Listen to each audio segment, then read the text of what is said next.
নিজের মঙ্গল চাইলে ওর হাত ছেড়ে দিন, নয়তো অনেক খারাপ হয়ে যাবে বলছি। কিন্তু রোশান কোনো কথা না বলে শক্ত করে আমার হাত ধরে টেনে বাইকের দিকে নিয়ে যেতে লাগলো। আমি আর এক হাতে ওর হাত টেনেও ছোটাতে পারছি না। কালো একটা প্রাইভেট কারের সামনে এসে দরজা খুললো।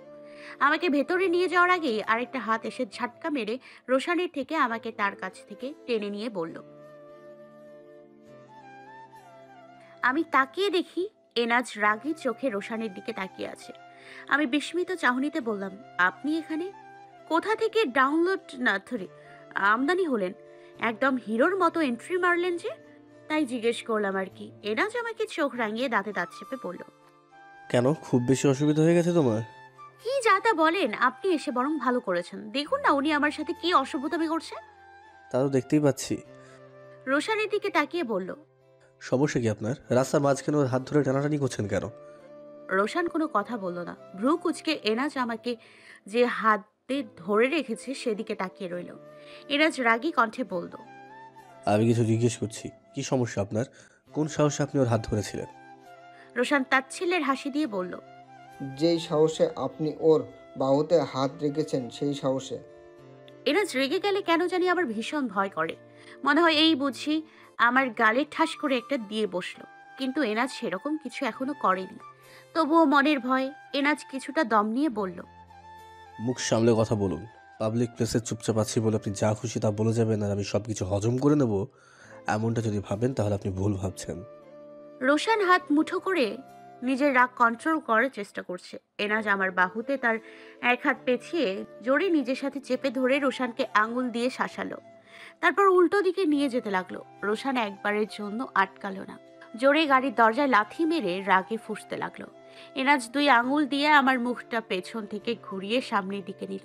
আমি কোনো কথা না বলে চুপচাপ তার সাথে চলতে লাগলাম। মুহূর্তের মধ্যে সবকিছু এত দ্রুত ঘটলো যে আমার মাথার সব তাল গোল পাকিয়ে গেল। ভাই, তোর যদি আমার ফ্রেন্ড লিস্টে থাকতে মন চায় তাহলে থাকবি, না থাকতে মন চাইলে নিজ দায়িত্বে বের হয়ে যাবি। কিন্তু আমার পার্সোনাল বিষয়ে নাক গলাতে আসলে দুই আঙ্গুল দিয়ে ফিক্কা ব্লক লিস্টে ফেলাই দিন। ফেসবুক প্রোফাইলের বায়োতে এই কথাগুলো লিখে রাখছি। তবুও যত চুলকানি পাবলিক, আমার কপালেই জোটে। একটু আগে মেয়ের নাম দিয়ে খোলা ফেক আইডির এক ছেলে ইচ্ছে মতো জ্বালাচ্ছিল, তাই তাকে দুই আঙ্গুলে ফিক্কা ব্লক লিস্টে ফেলে দিছে। এবার আমার ব্লক লিস্টে আত্মীয় স্বজনের সাথে থাকুক। একটু বই নিয়ে বসেছিলাম, কিন্তু ফলাফল জিরো। কয়েক পেজ উল্টিয়ে পাল্টিয়ে মোবাইলটা হাতে নিলাম। তারপর বাকিটা ইতিহাস। তন্নি আমার পাশে শুয়ে কার সাথে জানি চ্যাটিং করছে। মাঝে মাঝে মুচকি হাসছে। এর লক্ষণ আমার ভালো ঠেকছে না। সময় এখন রাত 10টা, কিন্তু তায়াং ভাইয়া বাইরে থেকে আসেনি। তন্নিকে আবারও মুচকি হাসতে দেখে জোরে এক ঠেলা মেরে জিজ্ঞেস করলাম, এই, তোর কি হয়েছে রে? তুই এমন মুচকি মুচকি হাসতেছিস কেন? হ্যাঁ, নয়া নয়া প্রেমের লক্ষণ মনে হচ্ছে। আরে ধুর, তুমি যে কি বলো না। কার সাথে চ্যাটিং করছিস? এক ফ্রেন্ডের সাথে। ও, আমি ভাবলাম প্রেমে পড়েছিস। তন্নি, বলো। তোকে কিছু কথা জিজ্ঞেস করার ছিল। বলো। আমার দিকে তাকা, মোবাইল রাখ। তন্নি হাতের মোবাইলটা রেখে উঠে বসলো। তারপর আমার চোখে চোখ রেখে বলল, রেখেছি, এবার বলো। আজকে দুপুরে একটা কাহিনী হয়ে গেছে। কি কাহিনী? বলছি। তন্নিকে ক্যাফেতে ঘটে যাওয়া সকল ঘটনা খুলে বললাম। রোশানের কোনো কথা লুকালাম না। এনাজের হিরোর মতো এন্ট্রির কথাও বললাম। তন্নি সব শুনে বিস্মিত চোখে বলল, আচ্ছা, এত কিছু ঘটে গেছে? জি হ্যাঁ। এখন আমাকে এটা বল, এনাজ কি তোর কাছে গিয়েছিল? নয়তো ও জানলো কি করে আমি ওই ক্যাফেতে আছি? হ্যাঁ, এনাস ভাইয়া তো আমার কাছে এসেছিল। তোমার রুমে নাকি তোমাকে খুঁজে এসেছে, কিন্তু পাইনি। আমাকে জিজ্ঞাসা করলো তুমি কোথায়। আমি ওই ক্যাফের নাম বলে দিলাম। এনাজ কেন এসেছিল সেই বিষয়ে কি কিছু বলেছিল? আমি জিজ্ঞাসা করেছিলাম, হঠাৎ ভাইয়া আপনি কলেজে? উনি বলল কলেজের পাশ দিয়ে যাচ্ছিলাম, তাই ভাবলাম তোমাদের সাথে দেখা করে যাই। তারপর যখন তোমার কথা বললাম, সে হন্ততন্ত হয়ে বেরিয়ে গেল।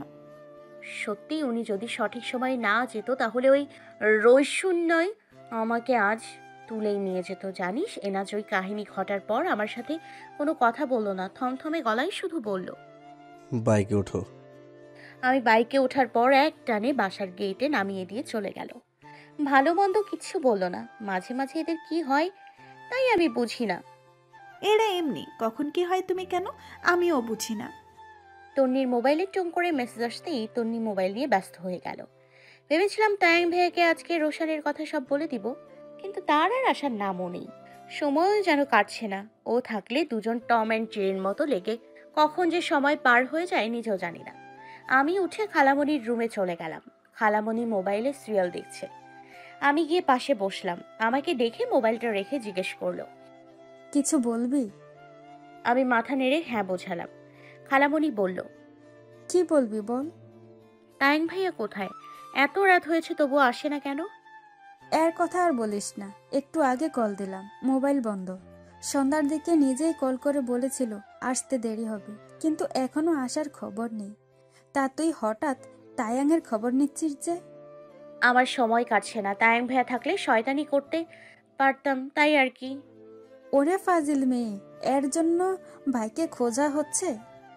ও বাসায় না থাকলে আমার ভালো লাগে না, সময় কাটতে চায় না। আর বাসায় থাকলে ওরে জ্বালাতে জ্বালাতে কখন যে সময় চলে যায় নিজেও বুঝি না। খেয়ে শুয়ে থাক, অনেক রাত তো হলো। না, তায়াং ভাই আসুক, তারপর একসাথে খাবো। ওর আসার কোনো ঠিক ঠিকানা আছে? ওর জন্য না খেয়ে বসে থাকবি, দেখবি এসে বলবে খেয়ে এসেছে।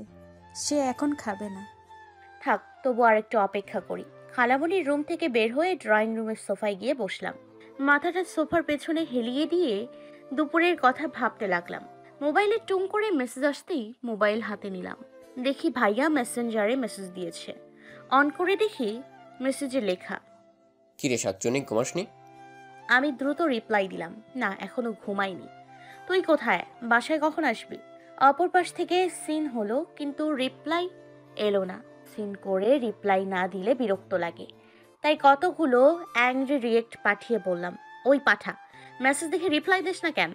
ভাইয়া সিন করে বলল, আমি সিঁড়িতে আছি, দরজা খোল। আমি মোবাইল রেখে দ্রুত দরজা খুললাম, কিন্তু দরজার আশেপাশে কেউ নেই। উকি মেরে দেখলাম সিঁড়িতেও কেউ নেই। 3 মিনিট অপেক্ষা করার পর তায়াং ভাইয়া এলো। সে ভেতরে ঢুকতেই আমি দরজা আটকে ওর পাশে এসে দাঁড়ালাম। ভাইয়া ঘেমে একাকার, ওর শার্ট ভিজে গেছে। ওর মুখে থেকে ঘামগুলো নিয়ে আমার মুখে ছুঁড়ে মেরে বলল, এখনো জেগে আছিস যে?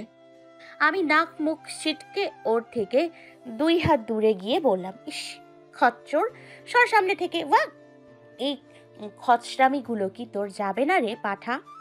আমার মুখে ঘামের পানি ছিটিয়ে মারতে হবে? ওয়াক, থু। এ তো নাক নাকি সিটকালি? না, দাঁড়া তুই। ভেজা শার্টটা খুলে আমার মুখে ছুঁড়ে মারলো। ঘাম পারফিউম মিক্স হয়ে বিশ্রী গন্ধ সৃষ্টি হয়েছে। সেটা আমার মুখে ছুঁড়ে মারছে, ভেতর থেকে সব গুলিয়ে আসছে। এর এসব খাচরামি এখনো আছে।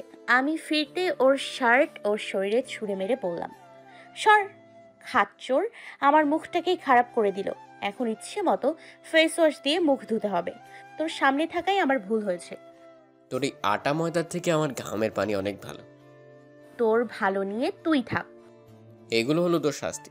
সেদিন আমাকে জোর করে মূলার তরকারি খাইয়েছিলি না, তার বদলা। এখন এই ঘামে ভেজা শার্ট দিয়ে তোর মুখ মুছে দিব। তুই শুধু একটু দাঁড়া। ওর সামনে গিয়ে চুলগুলো ইচ্ছে মতো টেনে পিঠে দুটো কিল বসিয়ে ওয়াশরুমের দিকে ছুটলাম। এই শয়তান ভালো হবে না, এটা ওর ছোটবেলার অভ্যাস। মাঝে এমন করেনি বলে আমি ভেবেছিলাম অভ্যাসটা মনে হয় বদলে ফেলেছে। কিন্তু ওই যে একটা কথা আছে না, পাহাড় স্থান পরিবর্তন করেছে তা বিশ্বাস করো, কিন্তু কেউ ছোটবেলার অভ্যাস কেউ পরিবর্তন করেছে তা বিশ্বাস করো না। পূর্ব দিগন্তের রক্তিম আভায় চারিদিক আলোকিত হয়েছে। আরও একটি নতুন সকালের সূচনা। নামাজ পড়ে কোরআন পড়ে নিলাম। এখন ঘুমালে 10টার আগে উঠতে পারবো না। তবে আজ কলেজ যেতে একটু ইচ্ছে করছে না। কবে যে গ্রামে যাব সেই টেনশনে আছি। ভাইয়াকে বলছিলাম হলুদের 2 দিন আগে যাব, কিন্তু তায়াং ভাইয়া আমার আনন্দ মাটি। আমি এমনি জার্নি করতে পারি না। জার্নি করে বাসায় গেলে 2 দিন বেডে থেকে মাথা ওঠাতে পারি না, মাথা ঘুরায়। তাই ভাইয়া হলুদের অনুষ্ঠানের 1 দিন আগে যেতে রাজি হয়েছে, তাও ভালো। গ্রামের বিয়ের অনুষ্ঠানগুলো শহরের মতো না হলেও আনন্দ অনেক বেশি হয়। আজ চাচাতো ভাইয়া ও বোন ঢাকায় আসবে। বিয়ের মার্কেটিং সব এখান থেকে করে নেবে। তায়াং ভাইয়া তাদের নিয়ে কোনো শপিং মলে নাকি যাবে। তায়াং ভাইয়ার সাথে এনাজও যাবে। তাই ভাইয়াকে সকাল 10টার আগে ডাক দেয়া নিষেধ। খালামণির সাথে কিচেনে হাতে হাতে কাজ করে দিতে লাগলাম। কখন যে 9:30 বেজে গেছে বুঝতেই পারলাম না। সদর দরজায় বেশ কয়েকবার খটখটানির শব্দ পেয়ে দ্রুত সেদিকে ছুটলাম। এই কাজটা হলো বিচ্ছু দুটোর। মাঝে মাঝে দরজায় জোরে থাপড়িয়ে কিংবা কলিং বেল বাজিয়ে দৌড় মারে। আজ হাতে পেলে মোয়া বানাবো। দরজা খুলে বাইরে উকি মেরে কাউকে দেখতে পেলাম না। নিংটি ইঁদুর দুইটা নিশ্চয় বাসায় ঢুকে গেছে। আমি কিছু সময় দরজা আবছিয়ে পাশে দাঁড়িয়ে রইলাম। হঠাৎ খট করে ইফাতের বাসার দরজা খুলল। আমি ঘাপটি মেরে দাঁড়িয়ে রইলাম। ভেবেছিলাম বিচ্ছু দুটোর একজন হবে, কিন্তু না, ওদের আম্মু এক বালতি জামা কাপড় নিয়ে বের হলো। মাঝারি সাইজের বালতিটা নিয়ে উনি হাঁপিয়ে গেছে। বালতি মেঝেতে রেখে উনি দুই হাতে কোমর ধরে দাঁড়ালেন। বোঝাই যাচ্ছে ওনার খুব কষ্ট হচ্ছে। আমি বাইরে বের হয়ে তাকে বড় করে এক সালাম দিলাম। আসসালামু আলাইকুম শাশুড়ি আম্মা। ওয়াও, ওয়ালাইকুম আসসালাম। কেমন আছেন? এই তো মা, আছি আলহামদুলিল্লাহ। তুমি? আলহামদুলিল্লাহ ভালো। আপনি এই বালতি নিয়ে কোথায় যাচ্ছেন? এই তো ছাদে রোদ দিতে। তার কথা শুনে আমার চোখ চড়ক গাছ। বলে কি উনি এই 8 মাসের প্রেগনেন্ট অবস্থায় উনি এই বালতি নিয়ে সিঁড়ি বেয়ে ছাদে যাবে? আমি চেঁচিয়ে বললাম, আপনি পাগল হয়েছেন? কি বলেন এসব? আল্লাহ না করুক সিঁড়ি থেকে স্লিপ কেটে যদি নিচে পড়েন তাহলে কোনো উপায় আছে? হ্যাঁ, এই অবস্থায় কোনো ভারী জিনিস নেওয়া উচিত না। আর আপনি সেটা নিয়ে সিঁড়ি বেয়ে ছাদে যাবেন? বিপদ ডেকে আনতে ইচ্ছে হচ্ছে? উনি আমার কথায় হাসলেন, তবে তার হাসিতে আমি লুকোনো কষ্ট খুঁজে পেলাম। মুখে হাসি হাসি ভাব দেখেই বলল, এগুলো ধুতে পারলে ছাদে দিতে সমস্যা কি? তার কথা শুনে আরেক দফা অবাক। 8 মাসের পেট নিয়ে উনি নাকি এগুলো ধুয়েছেন। কিছুটা রাগী গলায় বললাম, আপনাদের কাজের বুয়ার কি হয়েছে কি? এর 2 দিন পর পর কি হয়? আর আপনার শাশুড়ি কোথায়? কাজের বুয়া বলবো আজ আসতে পারবে না, কোনো কারণ বললো না। আর শাশুড়ি অসুস্থ। সত্যি অসুস্থ নাকি অসুস্থ হওয়ার ভান করছে? জানি না মা। আচ্ছা, আপনাকে না বলছি কোনো দরকার হলে নিঃসংকোচে আমাকে ডাকবেন। আপনি একটু কষ্ট করে ইফাতকে কিংবা শিফাতকে পাঠাবেন, তাহলেই তো আমি চলে আসি। আর কাজের বুয়া আজ আসেনি, কাল তো আসবে। কাল এগুলো তাকে দিয়ে ধুয়ে নিতেন। আপনাকে অসুস্থ শরীরে এসব কাজ কে করতে বলছে? উনি আমার কথা শুনে চোখের পানি ফেলে বললেন, মা গো, সবার কপালে তো সুখ জোটে না।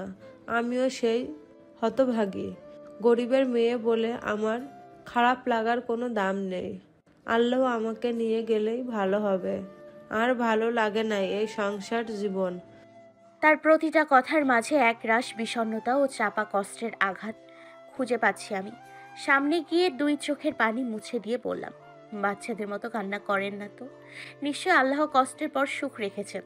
আমার কথায় উনি তাচ্ছিল্যের হাসি দিয়ে আফসোসের সুরে বলল, আর সুখ?